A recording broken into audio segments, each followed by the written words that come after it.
computer.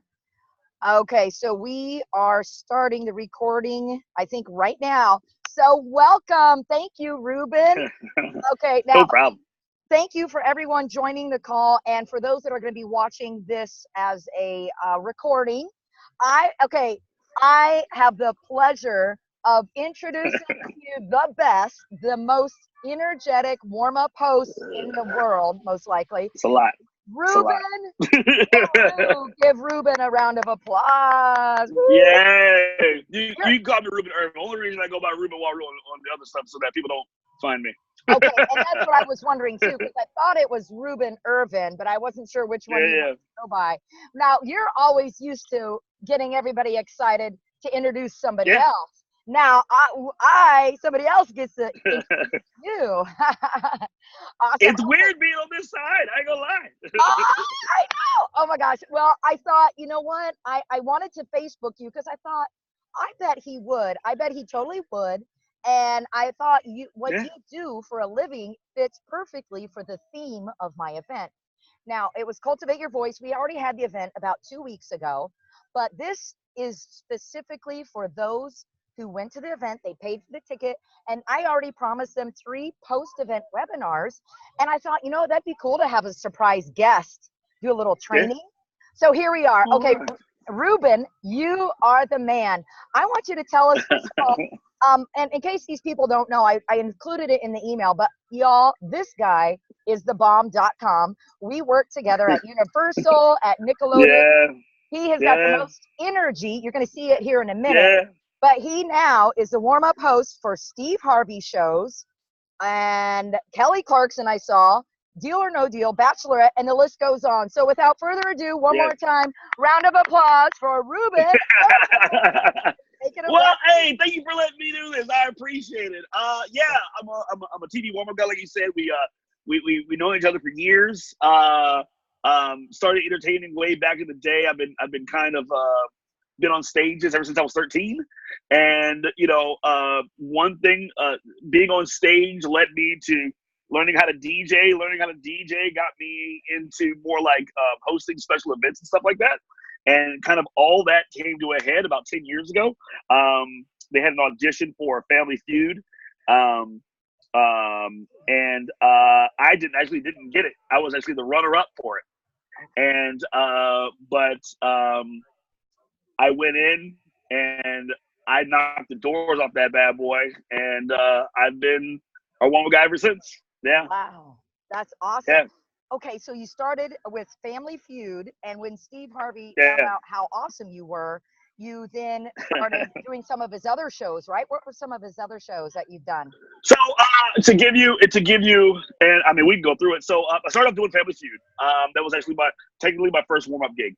And then from there, kind of branched out to other stuff. Actually, my second gig ever was The Bachelor. So I started doing The Bachelor and The Bachelorette. And then as I started to get my name out there, Steve was doing the same thing. He was getting his name. It was just getting bigger. So Steve, at the height of Steve Harvey, had 8 or 9 shows going at one time.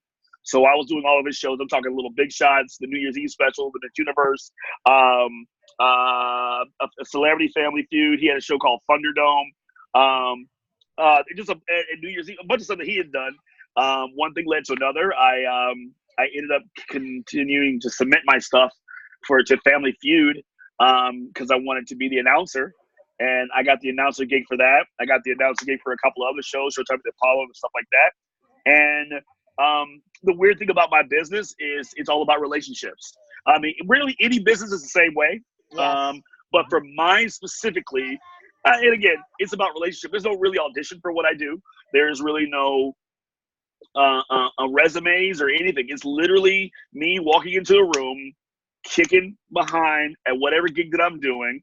The folks who see me on that say, "Hey, I'm gonna use you for this." I mean, I've been all over the world. I mean, I have to be honest with you. I'm not really doing anything differently that I did in Orlando. The biggest difference is I changed my attitude about this whole thing. I changed my attitude about what I was doing for a living. I'm married. My wife is amazing, and when we were early on in our dating, I was so frustrated because I couldn't get gigs. Like, I didn't know why. I was the same dude. But she said, Rubin, you're really funny. I said, thank you, baby. She goes, but you're an a-hole. And I go, well, what do you mean I'm an a-hole? She goes, you're so much of an a-hole that people can't see past that to the funny. I was mad at her for about 48 hours. Well, you know what, Rubin? Yeah. Guess what? When I first met you, because you and I started together at Nickelodeon, I actually kind of thought, I don't know about a-hole, but I thought you were kind of different. I'm like, well, he's a little bit obnoxious, you know, but but then of course that was before how I realized how funny you were. But yeah, that was probably it could be. Well, no, and I admit that. I completely admit that, and I'm okay with that assessment because look, I am and to put it all out there, I'm a short black dude in entertainment with roles that weren't really coming to me. So I was using everything in the world to kind of mask that. You know what I mean? I was using my cockiness to mask that when I realized, you know what, that's not how you get gigs out here. Yeah. People want to work with people that they can work with. And so I realized once I kind of identified the difference between my gift and my passion, I started booking more. And I've been on a ridiculous ride for about 10, 11 years now that I mean, I can't be happier. Okay, so can you tell us, in a few minutes, I'm going to have you maybe give us some tips as well about warm-up tips and getting the crowd motivated. But how did you start? I know you and I knew each other at Nickelodeon back in 2000. But prior to that, what else did you do? Or how did you get to train? How did you learn how to be an awesome warm-up host and MC? So I will say this. Being a warm-up guy for TV is a completely different animal, and we'll get into that. Okay. But to get into how I became a good MC, I always knew I had a good voice, but I actually hated my voice. We both trained under a dude named Bob Brandenburg. Okay. And Bob Brandenburg kind of taught me, hey man, one of the biggest things that I've taken through my entire journey of entertainment, that this ain't about you. None of this is about me. You know what I mean? Even if you're the star of the show, even if your name is on the billboard outside, it's not about you. Those people have spent their hard-earned money to come see you. Those people have spent their hard-earned money to have a good time. Some of the worst situations of my life have been happening backstage. But once you hit that stage, once you get in front of those people, it's not about you. Right. It's about what you're presenting to them. Yep. It's absolutely about them. So, I mean, I don't want to bring it down, but I will say this. But besides all the other stuff I do, I host shows for Comic-Con. So I tour around state to state, being a geek. That's my Superman stuff on the wall. My mother was in the throes of passing away backstage. I mean, that's what I'm dealing with backstage. But I'm in New York. My mother was in Savannah. What do? Do you sit backstage and cry? Do you go out on stage and make the audience have a terrible time? They've spent thousands of dollars to fly here to do this. Or do I go out, give them the best show that I can, and then deal with it when I get backstage? And that's what I had to do. And it sucks and it hurts. But again, it always comes down to it ain't about you. Okay. The show must go on, right? The show must go on. And as corny and as cliche as it may sound, it's as true as it gets in all aspects of life, whether it be on entertainment or any other thing that you're doing. The show must go on. You know what I mean? It is what it is. Yeah. Okay, good. So you started like prior to Nickelodeon, did you have any like acting classes or anything, or are you just natural? Yeah. No. So my career started when I was about 13. I got introduced into a Nickelodeon program where they went school to school in Orlando, and they were pulling kind of the biggest personalities out of those schools to be in their like acting pool. And I ended up doing that. So if you ever go back and watch 90s Nickelodeon and you see a little black kid with a giant flat top, that is me. And, I saw that. Yeah. And so I transitioned from that into like the live Nickelodeon things, you know, something you and I both did, the pieing and the sliming of the kids. Yeah. I worked at Universal for many years. I was an actor out there. Mm-hmm. And so it was just and as cliche as it sounds, everything I did was kind of building to those skills so that I could be in front of larger and larger crowds and not feel so. I'm still nervous. I mean, to this day, I've had the beauty of being on stage in the Philippines, 10,000 people, half of them don't know what I'm saying, and Yeah. I'm still able to rock a crowd. So so building on while I was in that Nickelodeon acting class, I went over to the live stuff. While I was doing the live shows, you and I both had worked at the Nick Hotel and whatnot, and a DJ company approached me. And they asked me if I would MC for them because they didn't have a lot of MCs for them. So I started MCing for their company. Okay. I took that opportunity for working with that DJ company, learn to teach myself and have them teach me how to DJ. And again, building those skills. Yeah, that's right. That's right. Yeah. Building those skills up, and so that when you're starting to get to the major leagues, you use all those little things that you think are insignificant when you're coming up are totally worth it. As you grow, as your confidence grows, as your skills grow, it all matters. It all matters. Okay. So yeah, so you build up your skills. Yeah, it's true. I'm kind of in the same way. Everything that I've done in the past has built me up for what I'm doing, and I just take a little bit of what I've learned. And in fact, I just taught at my conference when we were training at Nickelodeon. I remember one thing they did teach us, I believe it was at Nickelodeon, stand with your feet kind of apart, like at least a foot or 2 feet. It makes you feel more powerful, and especially if you're small in stature, right? The farther your feet are apart, you look a little more powerful. You just stand more, how do you say it? More powerful or in control or whatever. It's a power stand. Yeah, it's absolutely. If you're standing straight up and stoic and you look flat, you look flat. And as crazy as it is to sound, the audience senses that. If they feel like you're awkward or you're uncomfortable or you are inauthentic, they feel that. And they're not going to respond to you. They're just not. Yeah. And it was funny. I remember when I left, Nickelodeon and the whole thing. And then I went to work on cruise ships. And then it was funny because then you came on. I was Port and Shopping Guide. And I saw you come on because Nickelodeon, I forgot, was that Princess or Royal Caribbean?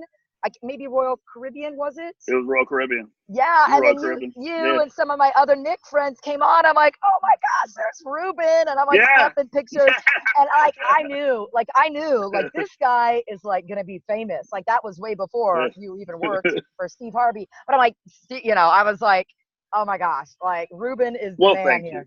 Yes, it was so funny. Okay, so tell us, so you auditioned, you got the job for Steve, and that was cool, and he loved you, of course. And I love seeing when behind the scenes, and they show, some of the stuff is hilarious that you guys do, and your suits, oh my gosh. So for those of you watching this recording, make sure you go follow Steve Harvey's whatever, and you'll see pictures of Rubin and his fun suits. How many suits do you have, Rubin? Do you know? I in the hundreds at this point. It's pretty bad. But again, you got to remember, and it sounds ridiculous, but wearing suits has now become my thing for the shows that I do. Yes. So, and again, it's suits that I've amassed over the 10 years. I was gracious enough that in the beginning of this, I didn't have stuff to wear. I couldn't afford this stuff. Right. And Steve was nice enough. He bought me a crap ton of suits when I first started out. Nice. And, people have sent me stuff, and it's the business. You know what I mean? When you want something, you kind of, and it's a part of my job. See, I don't mind spending the money on the suits. I don't mind spending money on my wardrobe, because the reason I dress the way that I do is because I've always lived by the philosophy is that if you look like the audience, they're going to mistake you for one of them. And so I put these suits on, and I put this tie on, and no matter what, something about me is going to stand out in the crowd. So even if I walk down into that crowd, they go, hey, what's that guy doing? What's he doing? Because I look like the show. You know what I mean? Yeah. Not every warm-up guy does this. Okay. Not every MC does this. Not every warm-up guy does this. There's a lot of guys who their thought process is, hey, if they think I'm one of them, they'll do what I want them to do. Okay. It works for them. Yeah. That doesn't work for me. Yeah. What works for me is being the show. And that's the way I run it. Well, I look at it as, I think you kind of made a brand for yourself too. Like, correct. Rubin and his suits. Like, people will remember you just for your suits even, you know, and that's Right. really cool. And that's just cool in itself. So, you know, they'll remember you as Rubin with the awesome suits. And That's right. so I think that's cool. So that's good. Okay. So now tell me, let us go into a little bit of training. Can you tell us maybe something that you've learned over the few years, or what is it? You did say there's a difference between a regular MC and, of course, emceeing to get everybody excited Yeah. about seeing Steve Harvey on Right. stage. What's some of the differences? Okay. So a regular MC, a lot of times a regular MC is the major part of the show. When Okay. you go to, let's say, a convention or whatever, you're leading the show. And so, you know, you don't necessarily have to worry about, you know, um, making sure that you throw that shine that you're getting onto somebody else. Okay. Mm-hmm. So when you are a regular MC, go for it. I mean, look, they're coming to the show. You are the show, you know. But when I'm doing Kelly Clarkson, they don't know I'm there. They didn't come to see me. Right. I'm the DVD extra. You know what I mean? So when they come in, within the first 3 to 5 minutes of them seeing me, I have to endear myself to them. I have to make them want to listen to me for the next 3 or 4 hours. Okay. You know what I mean? But at the same time, there's a thing called the 48 laws of power. The number one law is don't outshine the master, and Okay. you don't do that. You know what I mean? So even though I'm in a suit, Steve Harvey's in a suit, Steve Harvey telling jokes, I'm telling jokes. I don't even try to go in his lane. You know what I mean? Right. Of joke telling. That's his stuff. Even though I might be, let's just say, louder in general than Kelly Clarkson, I'm not going to go out there and do that. This is her show. Mm-hmm. Um, to the point where I do a Nickelodeon show right now. I'm doing a Nickelodeon show called America's Most Musical Family. Nick Lachey is the host of the show. Nick Lachey doesn't wear suits on this show. So me going out there wearing a full suit, it looks like I'm trying to outshine the master. So you dumb it down a little bit. I'm still wearing my sport coat, but I put some jeans on. I put some sneakers on. I calm down the look a little bit to match the show. Go back to the major one. It's not about you. Remember that going in, knowing that these folks are here. And they've gotten babysitters. They've gotten a night out. They got off work. They got whatever it is to come out and have a good time, or even if you're just at a convention, they're there to learn. They're there to take in some knowledge. It ain't about you. It's about what they're trying to get out of it. You know what I mean? If somebody spends their money to come see you, make it worth it. Because if not, you're only gonna get a few gigs. You can mess people up once or twice. They ain't gonna let you do it to you a third time. You know what I mean? So so tell us, go ahead. what about like getting the people excited? You got to get them warmed up for the main guy to come on. What are some of the things that you do? I know you might go. Do you go out in the audience? I think you do maybe some dancing. What are some tips that you do? Read a crowd. Know what the crowd is doing. Know what if you're going out there, and I'm gonna put some generalities out there. If you're out there and there's a bunch of 40-year-old white dudes, you better not be playing Old Town Road. This is not what they're looking for. You know what I'm saying? Yeah. Know your crowd. Do your research. If you know, hey, listen, I'm going into a Nickelodeon show. I need to do this. I'm going to Bachelor. I need to play more female-friendly songs. You know what I mean? There's a way you talk to people. If I'm going in and I'm doing a kid show, there's definitely jokes I cannot do. I'm not in there, making jokes that are borderline with them. And they can't understand it. Yeah. Absolutely. Talk in a way. I do myself to project in a way that they can hear me and understand me clearly at all time, whether it be big gestures, whether it be, hey, listen, anytime I do this, you do that. Anytime I do this, you do that. And I'm on stage. I'll give you, for instance, the thing about being a warm-up guy is you're basically being instructional and funny and entertaining at the same time. So I come out, hey guys, welcome to the show. My name is Rubin. Everybody say hi, Rubin. Hi, Rubin. Hi, Rubin. And then I make them do something.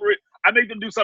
All right, high five your neighbor. High five your neighbor. Because now they're high fiving each other. It breaks the wall of, oh, We're not here to watch something. We're here to be part of something. I let them know immediately, you're not here to watch something. You're here to be part of the show. Yeah. I go over all the stuff. I tell them, hey, listen, when you clap, make sure you smile. If you clap without smiling, you look like a psychopath. You know what I mean? You know what I mean? Little things like, hey, the camera adds weight to your body. People say 5 or 10 pounds. That is a lie. It's like 25, 30. Do yourself a favor. Reassess your situation. So I go over all these things with them just to let them know, hey, man, you're going to be on TV. And it's a new day. It's a new era.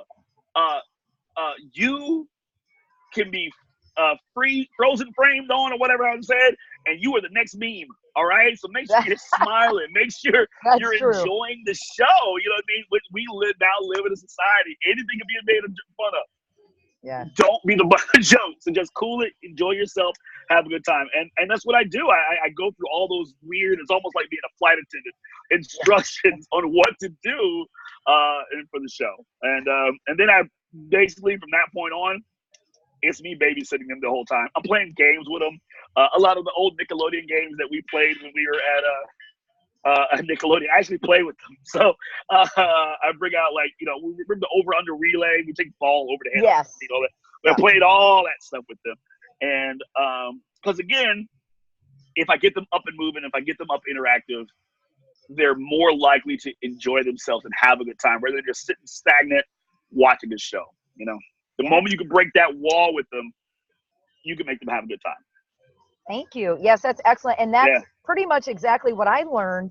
I took Train the Trainer, but a lot of this stuff I kind of knew just from Emceeing with Nickelodeon and all that. But I know they teach us at this training called Train the Trainer, and it's keeping them interactive, and you want to give them clear, concise directions, step by step, going slowly. So again, if you're watching this recording, maybe these people are in charge of a networking meeting. Maybe they're in charge of kids at a church, or maybe they're hosting their own sales meeting. And if they want to do like a fun icebreaker game or some game like you mentioned, they have to give clear, concise directions. And like you said, it's always good to be, especially if you're in a big crowd where there's tons of people, and you got to use sometimes big gestures.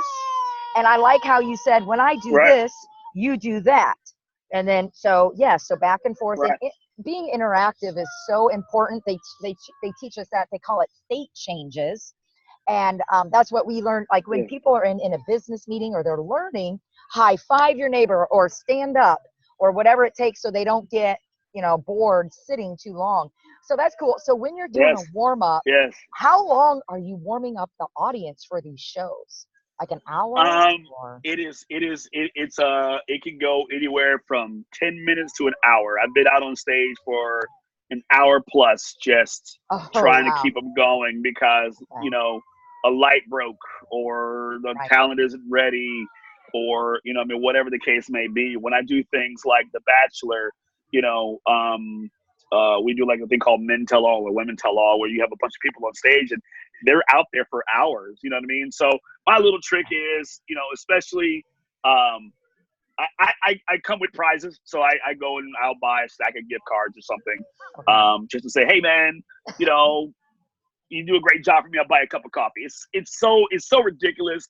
If as human beings, if I said, hey, I'll give you $5, you won't do nothing. If I say, hey, I will give you a gift card with an undisclosed amount on it, you will do whatever I tell you to do. And I don't understand why it's like that, but it is. That's a good, I'm going to use that. I'm going to use that. Gift cards. Oh, write that down. Yes.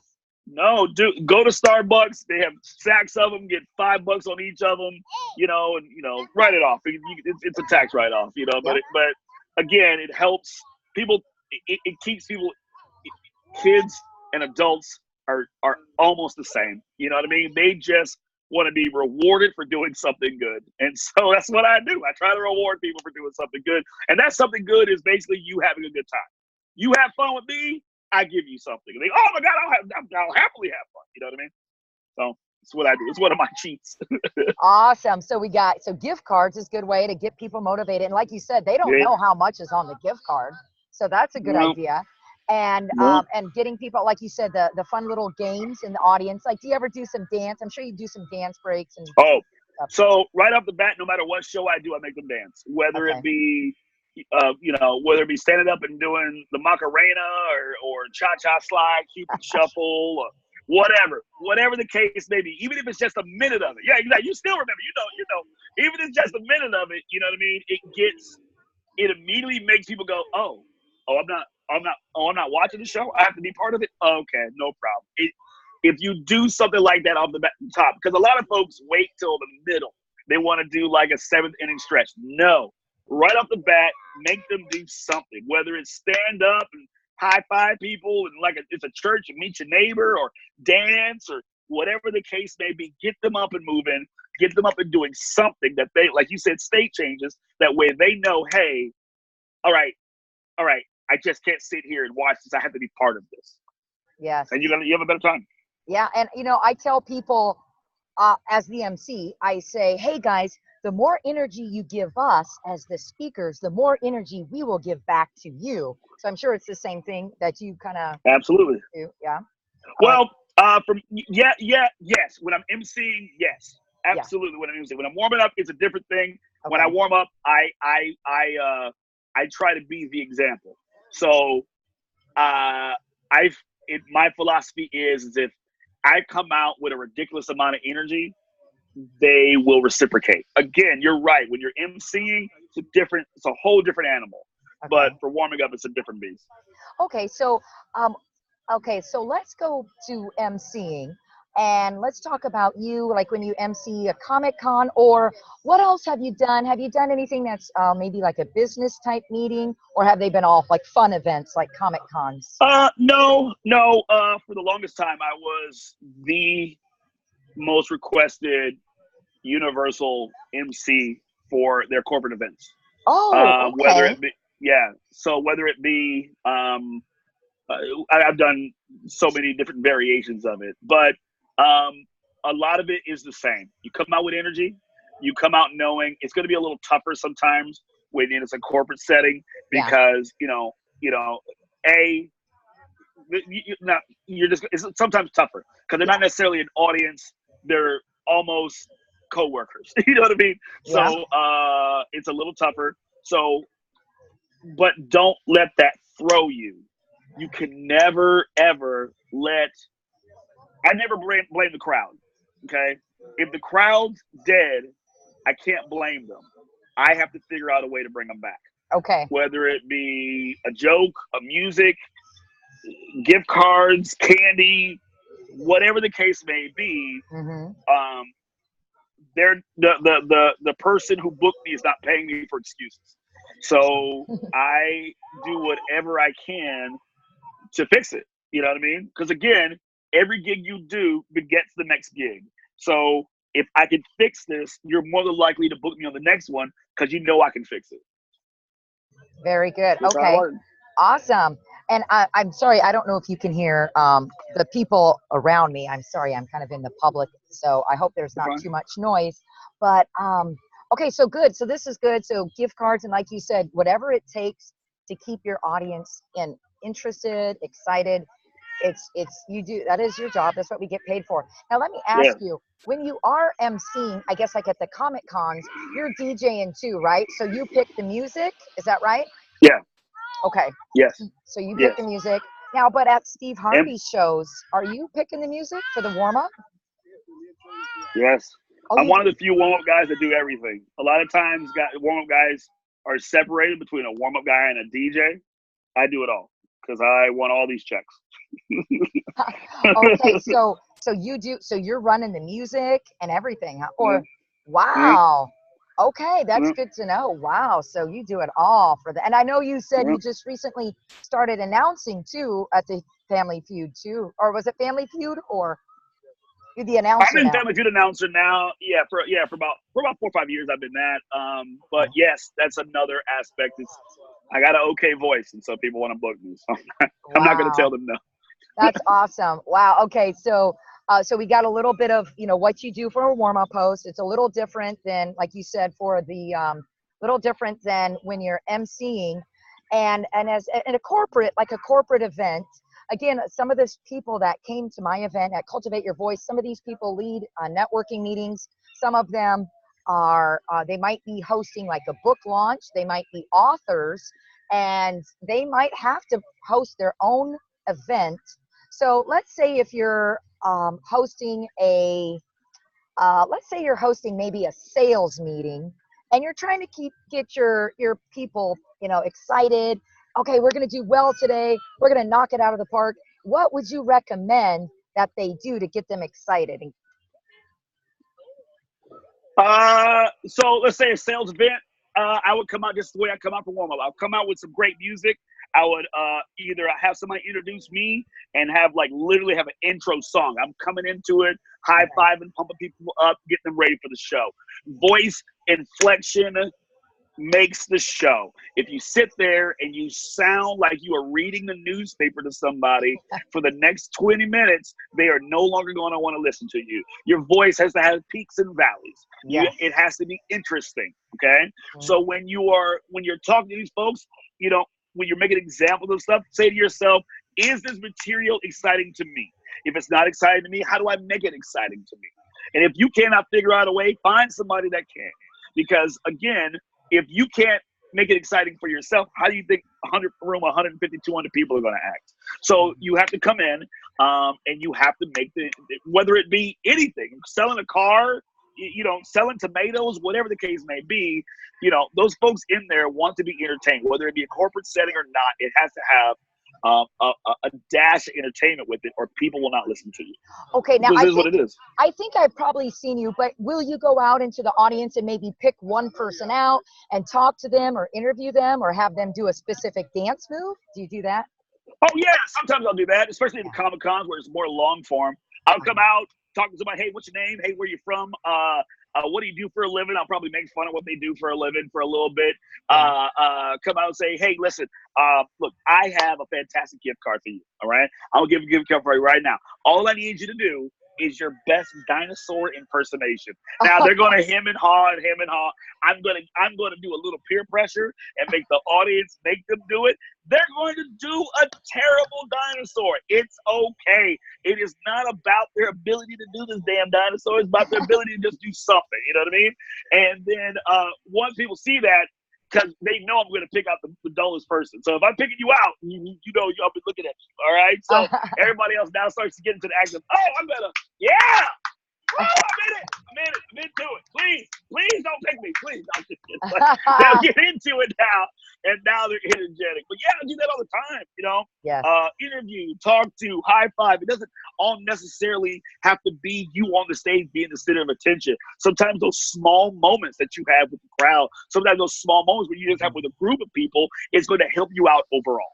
Absolutely. I totally agree. I know that's one thing I've learned. Yeah, you got to get get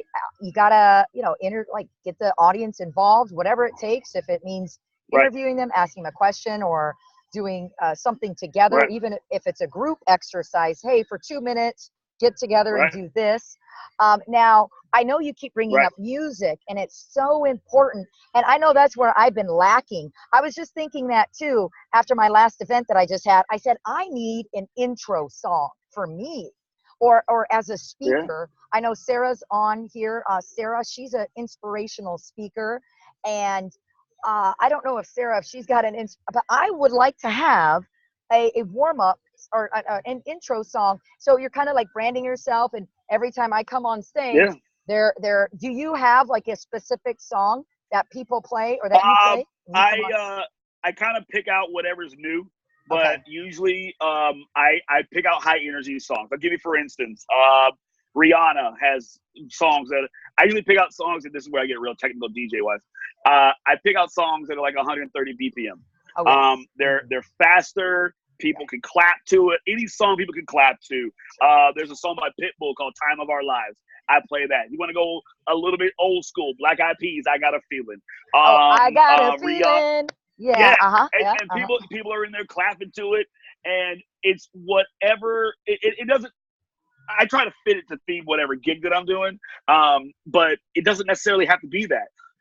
What you're doing is, and you are preparing the audience to have a good time. So I don't have an announcer for me on stage, but I literally sit backstage and I go, hey, everybody, welcome to the show. We're going to have the show here in just a few moments. If you have any purses, jackets, or bags, fold them up and place them under your chair. If you have any cameras or cell phones, store them away and keep them stored away for the remainder of the show, folks. Remember, if we see a camera or a cell phone, we will escort you out of the studio and force you to have an entire conversation with Kanye West. Sit back, relax, folks. It's time to start the show. I hit the music. I wait for that music to break down. From backstage, I scream, everybody clap your hands, and I walk out with everybody clapping and cheering and going nuts. Yes. And then once I get out on stage, I call them down. How's everybody doing? This is old Nickelodeon trick. How's everybody doing? Come on, folks. You guys heard me. Let's try this again. Let's act like we're going to have a good time today. I said, how's everybody doing? And they're all, now they're, okay, all right, we're in. We're in. You know what I mean? Energy makes the show. I don't care what it is, what is happening. Energy makes the show. The reason I'll tell you that, even at a funeral, the pastor is up there telling a eulogy or whatever in an energetic way, right? Sure. Because energy makes the show. It doesn't matter what the venue is. It doesn't matter. Energy makes it, period. Energy. All right, write that down if you're taking notes. Lots of energy. Yes, you want to, and you want to be fast. You might want to be slow. You might be, and I know as a speaker, a lot of these people on this call or will be watching the recording might be speakers, or they want to be a speaker. And I know they teach us, sometimes you might have some serious moments and to get emotional or to tap into their emotion, I should say. Do you ever do that? Do you ever tap into people's emotion? Or how do you do that? It might not be serious, but do you ever kind of think like, how can I do that to get them to connect with them? I mean, for me, and it might be different for other folks, but for me, it's all about the inflections of my voice. People know just by, if you've been watching this little webinar for a little bit, I talk like this and I get down like this. I talk like this and I get down. Like everything I do in my life, I feel like my voice has to have peaks and valleys with it. And even if it's a somber part, that's the valley part of your voice. You know what I mean? But you just got to remember, you got to have a peak to get there. If you're all valley, they don't want to listen to you. If you're all peak, they don't want to listen to you. But if you have the peaks and the valleys, even if it's not the most entertaining material, it will sound entertaining. That's great. Yeah, and I know I mentioned that when I did my little training about hosting and your speaking voice. I actually have a audio coaching program where I talk about using your voice, whether you're recording, maybe you're doing a Zoom call, or maybe you're doing your own audio program or a podcast. And I talk about using the highs and lows, but I like how you say peaks and valleys. I like that.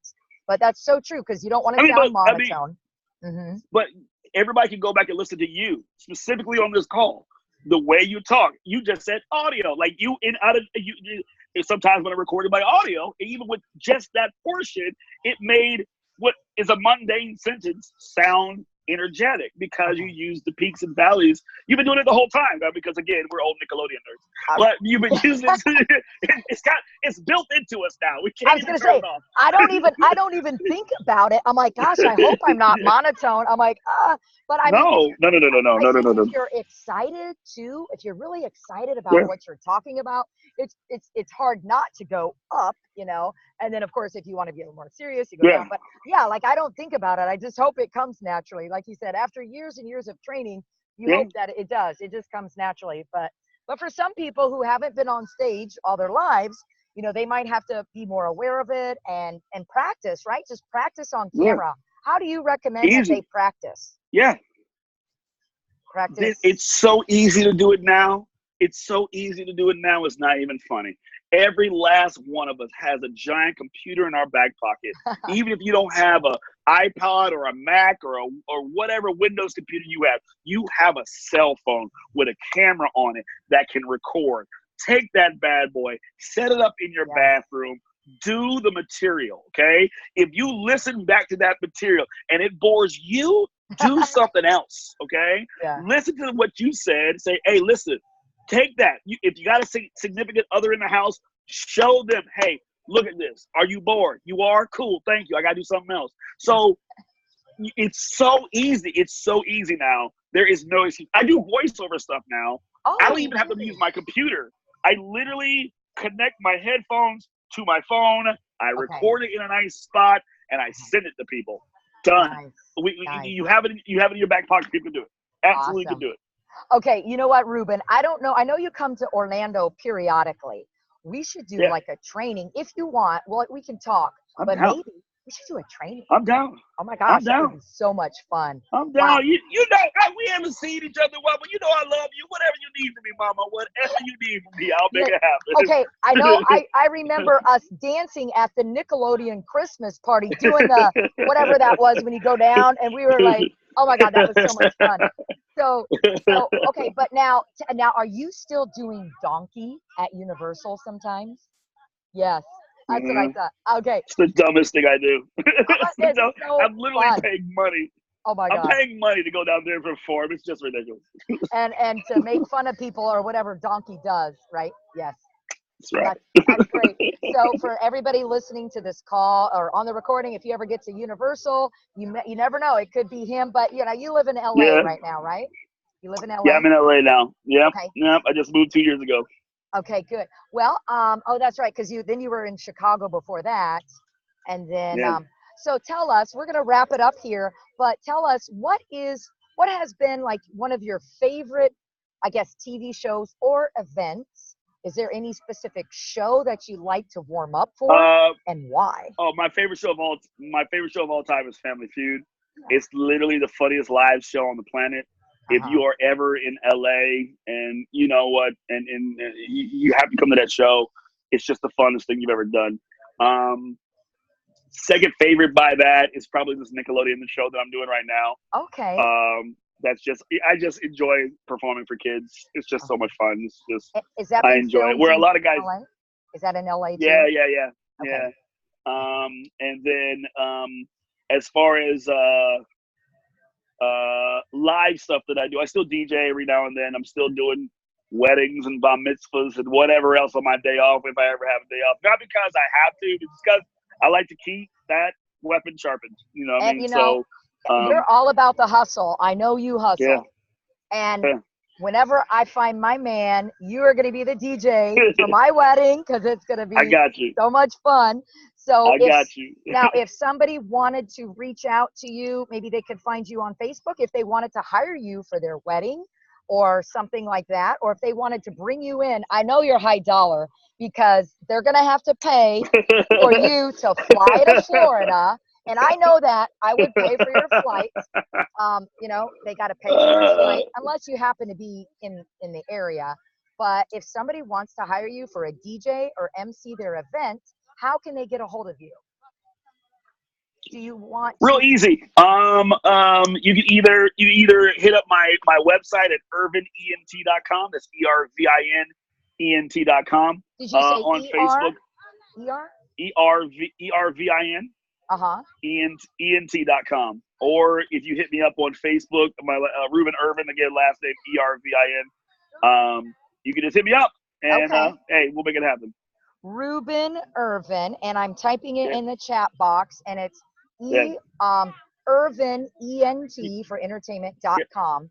Okay, That's good. right. Yeah, because I mean, oh my gosh, you would be a blast to have as a DJ or host. So when I can afford you, I'll have you come MC, because I was just telling my group at my last event, I was my own MC, my own event coordinator, and I was a speaker. I was exhausted. And I wasn't even doing a good job emceeing. I didn't even do half the stuff we just talked about. It was horrible. It was horrible. I don't believe that. So I'm not gonna let you live that lie. I don't believe any of that. So But I need to but use hey, can I tell you how much I appreciate Yes. you letting me come on and do this? I really, really do. Good. Thank you. I'm so Yeah. glad that you did. And I know sometimes, you know, when you're good at something, it's fun to teach people how to do it, right? That's half of Yeah. it. So Yeah. Rubin, you got to come up with like a program that you can sell, and we can work on something together. All right. All right. All right, I got you. Okay. All right. Awesome. Well, everybody, I know they can't see you, but we're going to give him a round of applause from right where you're at. So thank you, everybody, for joining us. Thank you. Or you know what? I guess, do we want to take a couple minutes for questions? Do you want to take some questions? I don't Sarah mind. or Melanie and whoever else is on, if you have a question, come on. You can put your video camera on. You can type it in the chat box or let me know, raise your hand. And if you have a question for him, I know Sarah, she's a speaker. She Yeah. is an inspirational speaker. She's an author. Melanie is an upcoming speaker and author. She just broke out of her shell, actually. She told her story for the first time at my event 2 weeks ago. Do you have, were Wow. you ever shy? I don't believe it. Were you ever shy, Rubin? Did you ever have to come out of your shell? I'm not. I don't think I'm shy, but I definitely, a lot of us performers have what we call imposter syndrome. I have it. We all have it. Okay.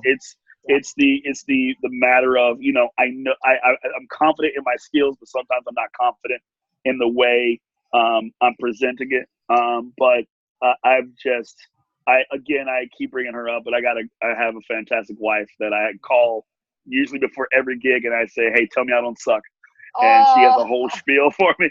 She has a whole spiel for me, but you got to oh, find that zen, and I'm lucky enough that I've found one. So, oh, you know, yes, you got to push through. Alicia. Alicia's great. I worked with Alicia, your wife, at Universal Yeah, Studios. Beautiful lady. yeah, Love her and your two cute little kids.